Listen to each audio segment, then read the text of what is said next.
Oh, guys, I'm back outside again. In the middle of screenings, actually. I got one coming up at 3:30, but I did just watch Guillermo Del Toro's Frankenstein, or Frankenstein, however you want to pronounce it. And I thought I'd give you guys a quick review of that while I am waiting on the next screenings. And so, without further ado, let's get into it. So, of course, this is a movie that's been in the pipeline for a while now. Guillermo Del Toro has been wanting to make this for so long, and finally he got a chance to do so. And in this one, you follow Victor Frankenstein, played by Oscar Isaac, as he is trying to bring his scientific creations to life in the best ways imaginable, but it's in a world where no one really knows whether or not they're possible. But eventually he makes something happen as he manages to revive someone from the dead by doing an incredibly bizarre experiment. And as you know from the story from Mary Shelley's iconic work, the monster that is born from it, that's the story that we follow from that point out. Being a fan of Del Toro, I was very excited to see what he would do over here. I love all of his movies, and I'm always excited to see what he will do next. As I previously mentioned, I'm at TIFF, so I got to see this with the entire cast, including Guillermo Del Toro, Oscar Isaac, Jacob Elordi, Mia Goth, Christoph Waltz, and of course some of the crew as well, like Alexandre Desplat, the composer of the movie. It was a really great experience, and I've mentioned before, I don't take this for granted at all, and I really appreciate having the opportunity to do so.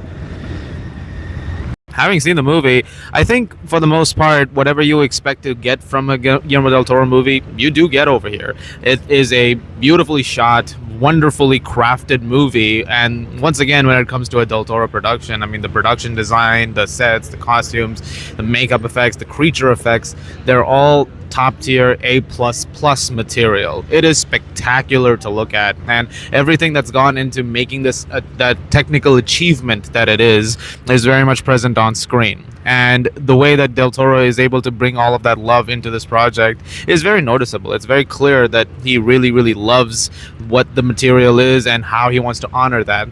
And when it comes to creating Frankenstein's monster, the creature itself, he's very instrumental in that too, giving it a much more emotional layer and sort of going into why there is a tragedy to the existence of Frankenstein's monster. Because obviously it's not exactly a fun story. You know, you're someone who's been reanimated, brought back to life through a very crazy experiment.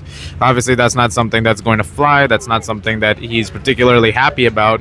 And seeing how those layers are sort of peeled back, I thought was really, really cool. And I think that Jacob Elordi, who plays the monster, was spectacular in the movie. I've seen him in a bunch of stuff. I think he's a really good actor in other things like Euphoria, Saltburn recently, Priscilla. He played Elvis pretty well, but I think over here this is his best performance, and I think that all of the praise that's going to him is absolutely deserved. But the entire cast, I honestly thought, everybody did a great job. I mean, Oscar Isaac, of course, is phenomenal as Victor Frankenstein, a very good, partner up to Elordi in those scenes. And I think the way that the story handles, giving both of them sort of a backing as to how they got to the points that they did, and things going forward, I think they nailed all of that. The supporting cast with Mia Goth, Christoph Waltz, all of them were really, really great as well. Really no performance in here which I thought was off. Everybody did a really great job. And like I already mentioned, when it comes to a Del Toro movie, like, yes, it looks great, but also the direction from Del Toro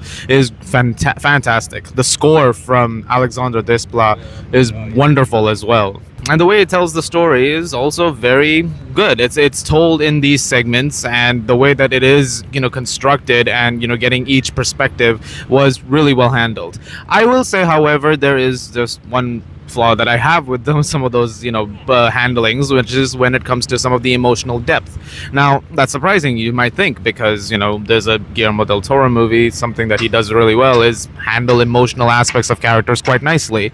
And there is something about Frankenstein which is very emotionally impactful when it comes to the creature storyline. And I think that second half is really, really great when it really kicks in with the creature's appearance and how he's going about things.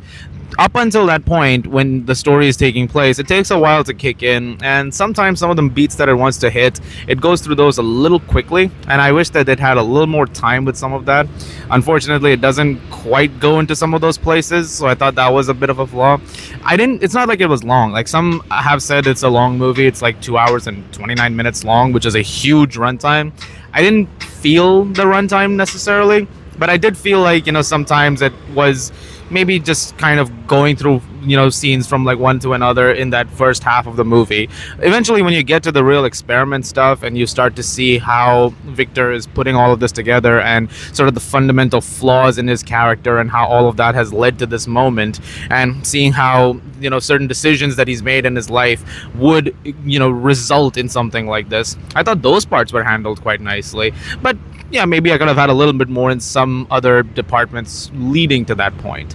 But besides that, when it comes to the rest of the movie, I thought they did a fantastic job, and I really loved what they were able to pull off. And I think for the most part, it's a really good movie. It's not my favorite Del Toro movie by any means. It's not the best thing he's ever made, but I think it's a really, really damn good effort, and it's a movie that I think will get more love, I think, as I rewatch it. I think there are some things that I'll pick up on more in subsequent viewings, which will be really great, and I'm looking forward to experiencing it again. It'll be out in theaters in October for a little bit, but then it's on Netflix in November, so whenever you get a chance to see it, I'm looking forward to hearing what you guys also think of it. But for my money's worth, I'd say Frankenstein is pretty good, and I'm gonna give it an 8.5 out of 10. Well, this is the second installment of reviews on the street. There's a few more coming because I enjoy this. I think people enjoy this too. I've got like 12 people who just passed me looking at this, but it's pretty fun nonetheless. So look forward to more videos very soon. Thank you so much as always for watching, guys. It really means a lot to me, and I'll see you guys at the movies.